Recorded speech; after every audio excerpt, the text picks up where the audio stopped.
अकोला जिले के अकोट शहर में दिल दहला देने वाली घटना सामने आई है।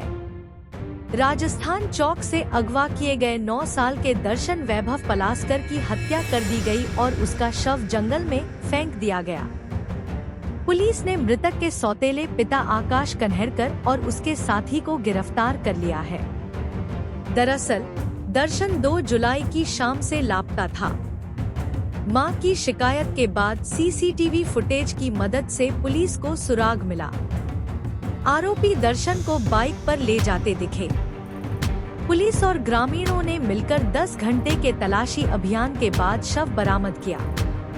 इस हत्या का मकसद फिलहाल साफ नहीं है। पुलिस जांच जारी है।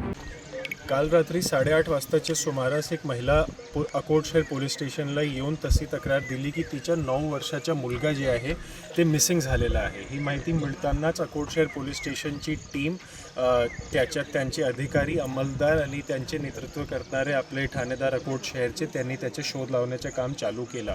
आता काही दिवस अगोदरच माननीय मुख्यमंत्री साहेबांच्या हस्तेनी जे इनॉग्रेट झालेला आपला सीसीटीव्ही सिस्टम आहे त्याचे तांत्रिक वापर करून आपल्याला असं कळालं, आपल्याला एक व्हिडिओ मिळाली ज्याच्यात तोच संशयित 9 वर्षाचे मुलगा जे मिसिंग झालेला आहे तो एक बाईकवर बसून 2 पुरुषांसाठी जाताना दिसते। आता जेव्हा आपण त्या व्हिडिओला अगदी जवळपास बघितला तर आपल्याला असं समजलं की ते जे 2 पुरुष आहे ज्याच्यासोबत ते जाताना दिसते त्यांच्यापैकी एक पुरुष त्याच महिलासोबत पोलीस स्टेशनला आला होता। तेव्हा आम्हाला हे बात पहिल्यांदा समजली की हे जे पुरुष आहे ती महिलाचा पहिला नवरा नाही आहे, दुसरा किंवा तिसरा नवरा आहे आणि तो ह्या मुलगीच्या सावत्र वडील होता।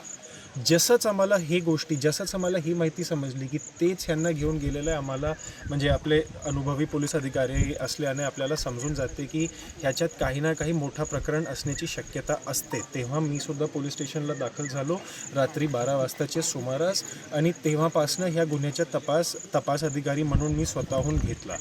त्याच्यानंतर मागचे आपण सर्व बघतच आहे, आपण इथे जे पहाडी टप्पा आहे अकोट आणि अमरावतीचे बॉर्डरवर शहानूर सँक्च्युरी जे आहे ते इथून जवळपास 10 ते 12 किलोमीटर असेल, जे मोठे मेळघाट टायगर रिझर्वचा एक भाग आहे। त्या टप्प्यामध्येच आपल्याला हे जे आरोपी आहेत ते जे संशयित इसम जे आरोपी आहे ते म्हणत होते की त्यांनी कुठेतरी जे मुलं आहे त्याचे इस्माला त्याची बॉडीला इथे कुठेतरी टाकलेलं आहे। तर मागचे 10 तासपासून सातत्याने अकोट उपविभागचे जे आपले पोलीस अधिकारी आणि अंमलदार आहेत ते अकोट ग्रामीणचे असो किंवा अकोट शहरचे असो त्यांनी परिश्रम घेऊन ते बॉडीला फायनली शोधला आहे आणि त्या बॉडीला आपण शोधून त्याला PM आणि इन्क्वेस्ट आणि इतर कार्यवाहीसाठी पुढे अकोटला पाठवलेलं आहे।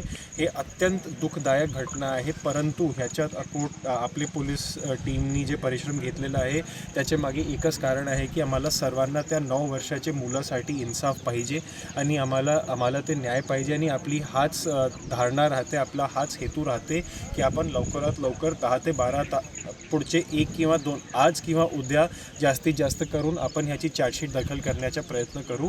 आतापर्यंत आपण जे काही कारवाई केलेली आहे ते नवीन जे कायदा आहे BNSS ज्याच्यातले भरपूर काही स्ट्रिक्ट प्रिकॉशन्स दिलेले आहे। प्रत्येक गोष्टीची व्हिडिओ रेकॉर्डिंग झाली पाहिजे, प्रत्येक गोष्टीच्या एक ई-साक्ष म्हणून ॲप दिलेला आहे, वेगवेगळे प्रोसिजर्स दिलेले आहे। आतापर्यंत जे काही आपण केलेलं आहे ते सर्व त्या प्रोसिजर्सला मनात धरूनच केलेलं आहे आणि आमची अशी आशा आहे की पुढे सुद्धा आपल्याला ह्या केसमध्ये चांगले रिझल्ट्स दिसण्याला भेटणार आहेत। धन्यवाद।